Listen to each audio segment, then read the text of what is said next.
welcome to Democracy Works Foundation's second political cafe. And I mean, it's cold out there, and I mean, we hope it's going to be warm inside. We've got a very exciting lineup. Just firstly to thank, the organizers who put it all together, and secondly to thank, our partner, Edward Stifting, who's generous, to make this possible financially for us. Let me introduce you to the panel. We have Nompumelelo Runji, who will chair the session today, and she's one of the Democracy Works associates. And then we have Desné, another of our young economists, black economists, and she's at the School of Governance, where she is research in political economy. We've got Shaka Sisulu, independent socio-political commentator, and also a political activist. And then Stuart is the Executive Director of the Socio-Economic Rights Institute of South Africa at WITS. Local government is the coalface of government.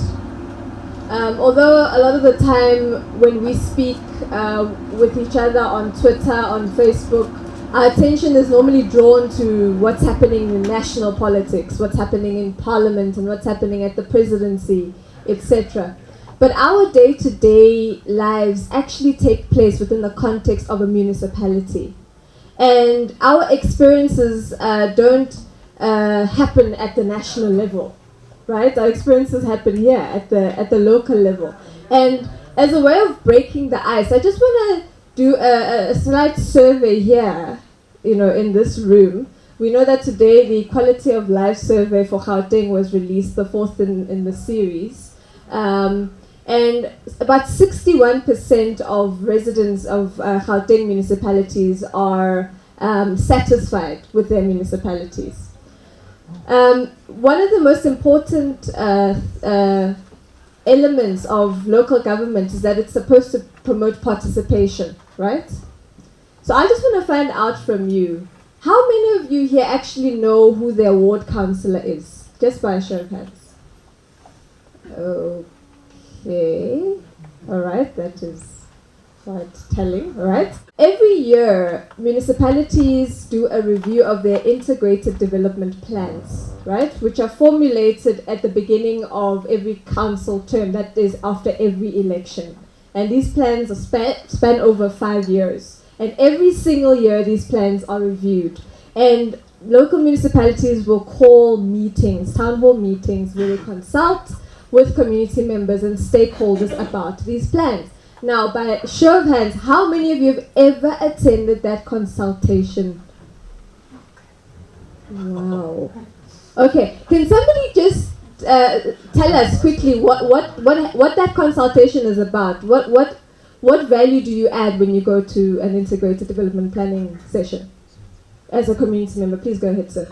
This year I went to the Johannesburg Integrated Development Planning meeting in my constituency, and it didn't happen. Nobody turned up, and the Johannesburg Central Summit was advertised in the newspaper without a venue, and the day before it they couldn't tell me what the venue was. I phoned them. So I can't tell you at the moment how the LIDP for Joburg is going.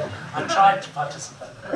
Okay, so you attempted to participate, but there was nothing to participate in. Okay, sorry about that. Yes, sir, at the back there. I ran an organization, and our objective was specifically to get communities to participate in the development IDP. Yes. We never succeeded. The municipal officials blocked us every year. That's why I was shocked to hear this year the campaign inviting people to participate. Thank you very much. I saw another hand. There was another hand over there. Yes. According to the Constitution of South Africa, issues from the LED, especially LED, local economic development, and versus IDP, is not according to the Constitution. People of South Africa, particularly in the city of Joburg, decisions are taken somewhere in the courtroom. They are not consulted. So the IDP is not a proper representation of what people want. I think it's important to get a sense of where we all are before we actually get the panel to actually talk to us. We're here to discuss how socio-economic transformation impacts service delivery at the municipal level. Now, the sense I'm getting from the responses is that, number one, people don't participate. But then on the other hand, it seems that municipalities don't actually take participation and consultation seriously. So there could be a relationship between people's enthusiasm to actually get involved in local government issues and the fact that government at the local level is actually not responsive to what people actually want. And not only are they not responsive, they're not willing to listen.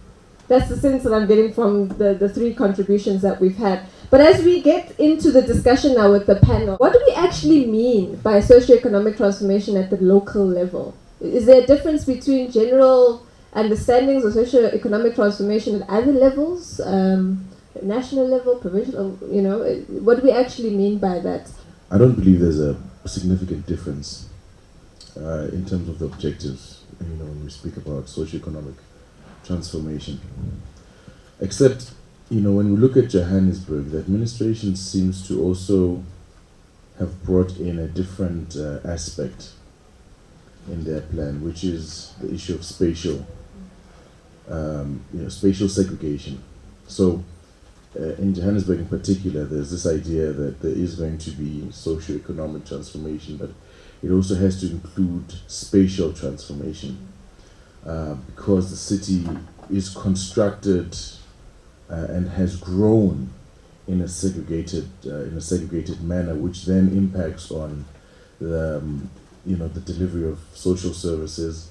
It impacts on the ability of certain people to access economic opportunities, and so on and so forth. So thematically, you're talking about the same thing, but on a practical level, you're actually talking about how do you deconstruct a city that has come up over the years, over the past 100-odd years, 125 years, in a segregated model.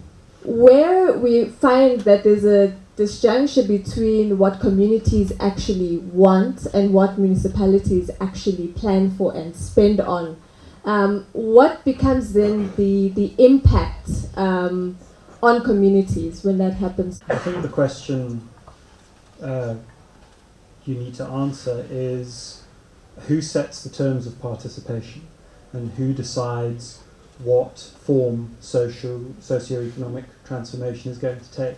Now, if you ask me what socio-economic transformation is, I'd say it's the fundamental redistribution of wealth and power in a way that corrects the historical imbalances of the past, erases the legacy of apartheid, and empowers the poorest and the most vulnerable people in our society. And the question becomes, do the terms of participation that are set by the municipality enable that? Because participation isn't a good in itself, it's an instrument to achieve other things, redistribution of wealth and power, I'd suggest. And I'd say that the terms of participation that are set not just by this municipality but municipalities across the country are fairly restricted. Who is participation for? If you look in practice in this municipality, participation is for ratepayers, for property owners, people who have a place on the city's database, which consists of ratepayers and property owners. Now, as a ratepayer and a property owner myself, I have no real problem with that, but I think it's under-inclusive. People who live in informal settlements, people who live in backyard shacks, people who are precisely the people who weren't recognised, who suffered the structural violence of apartheid, whose rights weren't recognised under apartheid, are still not being recognised in the processes of participation that are implemented by this municipality and others. So you'd struggle to find in the IDP a meaningful statement of why or how or when a particular informal settlement is going to be upgraded. You'd struggle to find, as somebody who lives in a backyard shack in Soweto, how you can access more secure tenure and better housing for yourself. And until municipalities like Joburg start seeing people rather than property owners, democratic citizens rather than ratepayers, and until Joburg stops running itself like a state-owned business and starts running itself like an engine of social transformation, the terms of participation aren't going to change. I want to understand, but what are the economics then of this social transformation? I've been thinking the whole time about how a lot of this conversation is situated in the local, and how you were saying our daily experiences are mediated through these individual experiences within your ward and so on.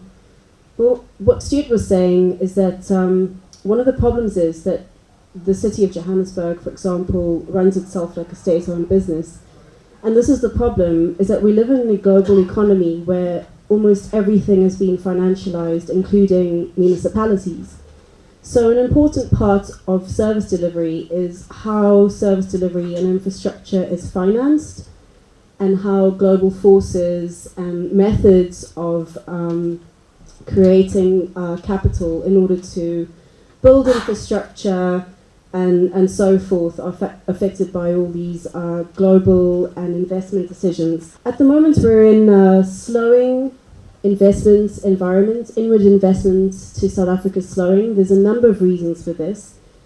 There's self-fulfilling prophecy of investor sentiment. And what's interesting is that the municipal elections feed very much into the state of inward investment right now.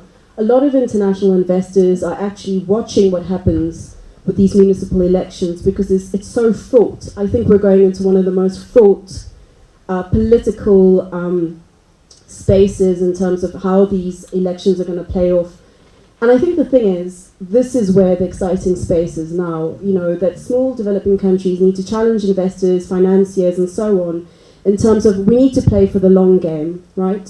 So municipalities need to not only be thinking about rating actions and how much money they can raise from Moody's and so on. They need to be thinking in terms of human development. How do we actually measure prosperity and economic growth?